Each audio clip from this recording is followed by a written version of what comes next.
Hi guys, literally there's a leak on my windowsill. There's a hole in my wall or something. There was a massive puddle of water and somehow a fly got in here and it was just crawling on that black sticky. All of my windowsill is like this black sticky shit. It's like mud and it's black. It's like all gathered up over the past few days and I'm like, how the fuck did all that mould? But it's not mould. It's disgusting. I'm having to live in here. I put a towel down. I put you on a towel basically and on a stand so you're not actually touching the towel. I'm just treating you like you're actually sat on my windowsill right now. You're sat on a towel, guys. Don't worry about it. It stressed me out now because I'm like, I'll have to sleep in here and that. I just saw a fly. And I had to kill it, and I don't like killing mammals and that, but it was suffering anyway, so it's in this massive puddle of water drowning, and I was just like, well, I Might as well put you out your misery, mate. But moving on from that, I've actually got a new Canon IXUS 185 again, so I know that a lot of you guys are going to be happy about that. I've got my new laptop now as well. You didn't even have to wait until 2020. But there is one issue here. My SD card isn't the greatest SD card, and the app I use to edit isn't the greatest app. So if you could give me a suggestion of what app to use for my editing that works with okay laptops, because my laptop isn't that great, but it's better than all the other ones I've had in the past. Let me know what is the best editor to use, paid or not paid, but it'd be better if it was like pay once and that's it and it's there forever, instead of pay monthly, because I've already got a contract phone coming today, which I'm going to be paying for monthly. I'm not rich. Today's video is about me and my boyfriend and people interfering a lot, poking their noses in different issues that don't concern them. Concern them. And my main issue is that people try and poke their nose in and be really nosy into my life on social media. As you guys know, I sell pictures of my feet. I flirt with the guys that I'm doing it to, and it's literally only for money. I'm not doing it to try and meet up. These men come from China and different places on the earth and they don't live anywhere near me. I'm literally just doing it for money. Sure, I can enjoy myself whilst I'm doing it, you know, like put my Feet in funny places. and things like that. I mainly have a laugh when I'm doing it, to be quite honest. People are saying I'm a slag and I'm a slut for doing that. To be quite honest, if you were getting paid £50 for a picture of your feet to each guy you send it to, would you do it? I charge quite less because I want to keep my customers. I want to keep people coming to me. I don't get it as regularly as some women do. I'm on universal credit, so I can't earn over a certain limit, which I take on board, so I don't go over that limit. People poke their noses in thinking that I'm doing this. I'm not cheating on him. I've told him exactly what I do. And he knew that when he was getting with me, he knew what he was getting himself into, because I explained I'm going to carry on doing my feet business. That's something that's not going to change. And we talk about everything. I'm a very open person. I'm very honest with him. And there was a nasty comment. I didn't ever think in a million years I'd have to explain to you guys. You guys are such a friendly platform, but there are quite a few people now on my Instagram and one person on YouTube in particular that really did tick me off. And he was saying, how could I post a music video about my ex, etc. when I'm with my boyfriend? Well, I sang that song before I got with my boyfriend, for one, and for two, it wouldn't have even bothered him anyway if I did post that randomly. I have moved on, and I explained that in that video as well. I said I've moved on, but these are my feelings and it's good to get your feelings out. I explained that. in this day and age, The reason why so many people cheat is because so many people are closed off to anyone doing. anything, People can't even post pictures of their feet. or it seemed like cheating. If people were more open, willing to accept their partner doing this and that, then there would be less divorce in the world, for one. I know a lot of people will look at this video and think, oh, she's a slag, she's a slut for doing this. Your opinion. I know I've got my boyfriend's mum on here, and hey, I love you, you're gorgeous, I love you so much. And I know that she doesn't know about my feet business, probably not until now. People are going to judge at the end of the day. It's life. People judge you in your life. But the thing that I want to put across is my boyfriend's on my YouTube, for one, and he knows what I do. It's so fucking stupid that people think that I'm cheating because I do this. It's something that I do for cash. I can't physically work in the real world. People say, oh, Get a job. I can sit here in front of a camera, I can take photos, I can talk on social media, texting, I can even do phone call. I haven't actually done a phone call with one of my customers. all been videos and pictures. I know some people are more open to doing that other than working. I physically can't work. That's my issue. My anxiety does get to me really badly. I done college a few years ago and they told me I could not carry on because my mental health was too bad. I've done different things, and the thing is, it's always been one step forward, 2 steps back. If you know what I mean. I start something and I get really into it, and then it's like I'm really encouraged and everything, and then it's like 2 steps back. I physically push myself more than I should. I push myself past my limit until breaking point, and that is not healthy for me because I get suicidal. I get suicidal thoughts. I end up thinking that I'm going to just commit suicide, and it goes through my head, and it really severely does go through my head, like I'm actually going to go ahead and do it. And people tell me not to post when I'm feeling anxious or I'm feeling depressed on Facebook. The thing is, that helps me get my feelings out. One of those posts, I don't even know myself, but one of those posts could have saved my life. I don't know whether I would have gone through with it if I hadn't have done posts in the past about those types of things. I've learned to just let go of people that don't want to support me. I've had a few friends sort of drop out of my life. One friend in particular really quite pissed me off. And it's because I wished her ex-boyfriend a happy birthday.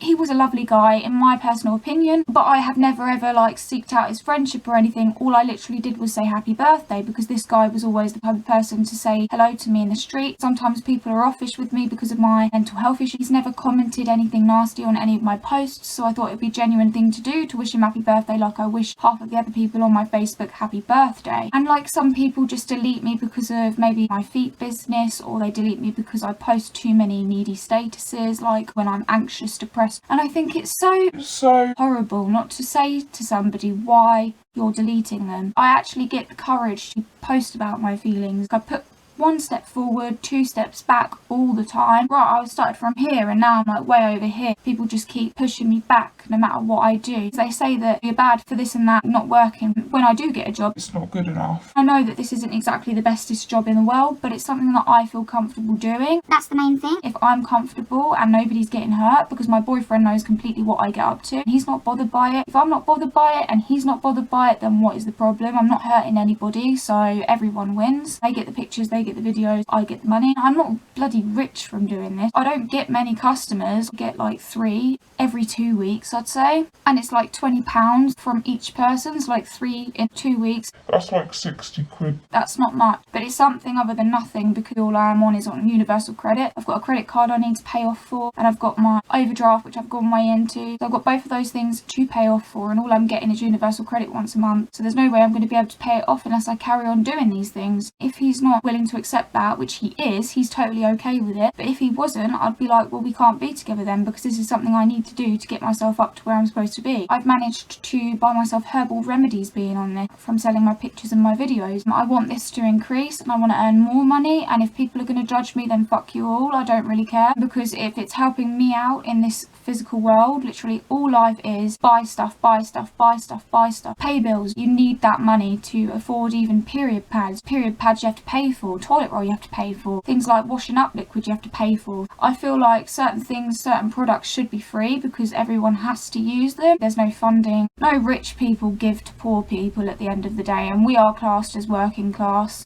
I'm on one benefit and that's it, and I had an opportunity to apply for about 4 different benefits because of how severely mentally ill I was and still am, and I've only decided to keep to just the universal credit and that's it. And I know that I could apply for PIP, personal independent payment, and I'd get that whether I got a job or not. I wouldn't have to earn a certain amount or whatever before that benefit stops. That and whatever else I wanted to do, because that supports you getting taxis or getting transport and stuff, and food if you need it and stuff like that, because you're too mentally ill or too physically unwell to do those things alone. Walking alone is a severe challenge for me, and not every day is somebody free. I can't do a lot of things on my own, and sure, I push myself, but way past what I'm physically capable of doing, and I do it so much that I get drained and feel suicidal and just want to give up in life. I overthink everything, and I think you have to go through a severe mental illness to understand what I'm talking about, just how bad I am, how bad OCD can be in particular. And I think you would only know that if you had OCD. I'd say it's on par with schizophrenia. And if you can imagine voices talking to you all the time, well, that's what it's like, but it's in your head and you severely believe them. Just like schizophrenia, when somebody says something to them, they think that the person's actually there, and it's like it's just an hallucination. Well, that's what OCD is like. It tells you something and you truly believe it. Either it tells you you're going to go ahead and stab somebody, or that somebody's going to stab you, or they want to stab you. It's just these internal thoughts instead of physical thoughts, physical hallucinations, but it's like severe because you severely do believe it, just like schizophrenia. It's torture, it really is, and you have to deal with it, you have to live with it, and there's no particular treatment that has worked for me. If I had schizophrenia, maybe I'd be cured, maybe I'd have a way of dealing with it, because schizophrenics can go on medications and the schizophrenia can go, the hallucinations can go. With OCD, you just have to try this and that, just like with schizophrenia. But I know a few schizophrenic people that have been totally cured from it with the medication that they're on, and sure that they can get bad days where they think, oh, what if I do go back to that point where I was? It's the same with OCD. Even though I am on a medication that's making me feel slightly, and I mean extremely slightly better, just slightly, there's still a thought of me thinking, oh, I could go back to where I was when I was on Prozac, because when I was on Prozac I hit the lowest part of my life. That medication didn't agree with me at all. Some people just don't understand how difficult it is to wake up every day and want to kill yourself. Nobody can do anything or take you anywhere to make you feel better. It wouldn't matter if you won the lottery, it wouldn't matter if you got a mansion, you know, you just think that life sucked and that would be that, and that's what it's like. And that's why I'm doing what I'm doing right now, to help myself in the best way I feel like I can. And when people poke their noses in, I'm not going to listen to it, because at the end of the day, you haven't been where I am, you haven't experienced the things that I have, you haven't seen the things that I have and been through the stuff that I have to get me where I am today. And you wouldn't really be able to judge someone unless you live their life fully and completely the way they have. So I feel like it's very inappropriate to judge anybody, and I do agree with the Bible, don't judge anybody, don't judge the worst people in the world, just don't do it, because you don't know what they've been through to get them to where they are now. Sometimes people's brains wired different and things like that as well, especially with mental illness. Their brain are definitely wired different to yours. I'm not saying have sympathy for them, but I'm saying you can't really judge them, because at the end of the day you haven't been through what they've been through, experienced the things that they've experienced to get them to that mentality that they are at to do those types of things.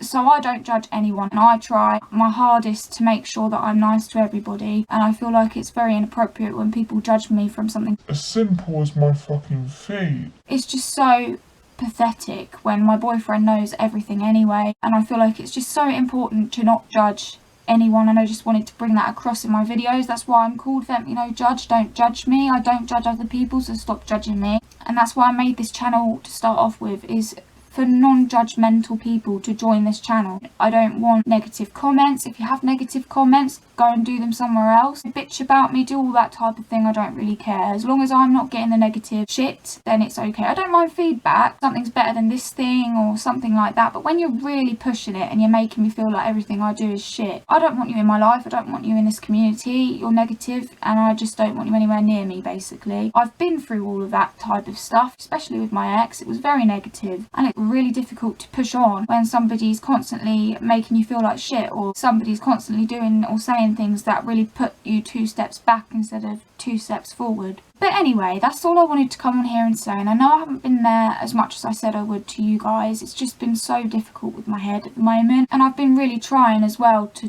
get things going in my life, and when there's people being so heartless, it really does put my mental health into a bad place. I can accept judgment, I can accept what you feel is best, but when you're really pushing it and making me feel like shit because of it, if somebody said to me, oh, you're ugly, I wouldn't care about that. But when you're purposely seeking out this kind of content anyway, like one guy was actually like looking up feet pictures and stuff because he had foot pictures on his profile and that, and he was being shitty then. And I thought, well, you do this type of shit yourself, so you're a fine one to judge. you seeked out that content to find my channel, you're a fine one to bloody talk, so you can get off to somebody's feet, but you can't appreciate the person that does it. That doesn't make no sense to me whatsoever. That's all I have to say. And a big shout out to my boyfriend's mum if you've got through to the end of this, and I'm sorry if you feel disheartened that I do this for money, but at the end of the day, Josh doesn't mind. I'm just going to keep doing it. I'm just going to try not to care about the judgment that I face, because obviously anything I do I'll be judged. Anything anyone does they'll be judged by at least one person, so it's best to do what the fuck you want and get on with life the way you fucking want to, and that's that. So I love you all, and I'll see you next time. Bye.